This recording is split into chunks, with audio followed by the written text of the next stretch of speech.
Hello, my name is Giuseppe Conti. I am the founder of Conti Advanced Business Learning, a company that specializes in negotiation and influencing training. I'm talking to you today from the University of Oxford, one of the leading business schools, Saïd business schools. I'm about to teach to the Executive MBA class, one of the top 10 Executive MBA programs in the world. Today I want to talk to you about the typical mistakes that procurement people make. Let's move inside and continue our discussion. Hello, we are back again. Now, based on my over 20 years of procurement experience with 4 leading multinationals, there are 3 typical mistakes that procurement people make. The first one is they tend to over-focus on price compared to other interests in a negotiation. Maybe this is due to the way procurement organizations are measured, where the key performance indicator is cost saving. So because of this, then there is too much of an emphasis on price and opportunities are lost in exploring other opportunities in supplier negotiation. The second typical mistake of procurement people is that they don't ask enough questions. In a typical interaction between a seller and a buyer, the seller is the one who asks the question and the procurement person tends to make statements or arguments.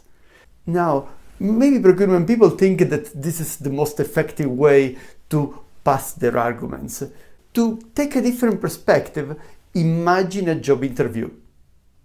And then you will see that, like in a job interview, the person who asks the question is the one who controls the meeting. The third and last mistakes of procurement people is that they put too much focus on price compared to volume and specification as other ways to reduce cost. A study from the consulting firm McKinsey actually indicates that 80% of the cost reduction opportunities come from volume and specification and only 20% from price. To give you some specific example from my own experience, let me tell you how can you get a price down based on specification and based on volume. Of course, this assumes that you are integrated well with your business, that you are involved up front, and you have an in-depth knowledge of the kind of products that you're buying. Let's look at the first example. In a pharmaceutical company where I used to work, we had one of our key products where we had different formulation across the world. Rather than trying to buy the raw material at a lower price, we chose to standardize the specification for this product and chose the formulation that was effective for the patients and which had the lowest cost. We ended up having a cost for this product which was 50% lower versus the one that we had in the past. Another example on using volumes. Again, in one of my previous procurement experiences, we tended to spend too much money on consulting services.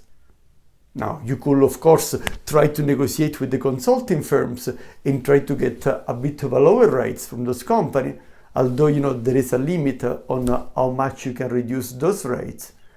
A more effective approach was instead to work on the volume, to introduce a zero budgeting approach, which means that each of the executives didn't have automatically a consulting budget. They had to justify it year after year. Then each consulting firm had to be approved by senior management based on specific business needs for that year. That substantially reduced our spend on consulting. To summarize, if you are on the sales side, remember those 3 typical mistakes of procurement people and take corrective action based on this information. If you are on the procurement side, then you can be more effective by looking at all the interest in a negotiation and not only on price, by asking more questions rather than just making statements, and look for opportunity to reduce cost thanks to volume and specification, not only on price. If you need additional information, check our website www.cabl.ch and you will find a lot of other information on negotiation. Thank you very much.